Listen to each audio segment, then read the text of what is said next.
مامان من یه دونه پفک بردارم. نه ضرر داره برام. مامان تو رو خدا فقط یه دونه برمیدارم. بابا بود میذاشت. باشه فقط یه دونه بردار. باشه فقط 50,000 تومان. باشه بردار بیا. بابا یه دونه پفک بردارم. بردار هرچی دوست داری بردار. بابا یه چیز بگم. جانم عزیز دلم تو از مامان خیلی بهتری. به مامان نگی ها.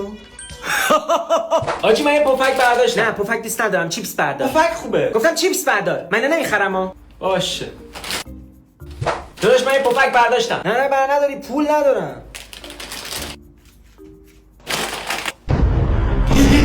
اینجا دارین چیکار میکنی؟ چون داداشت زیر سن قانونیه نمیتونم داداش تو ببرم، به جاش تو رو میبرم. ولی من بیگناه. ولی نداریم. سرباز بذارش تو ماشین. نره به بابا بگی، بگو سندم بیاره. باشه خیالت راحت باش.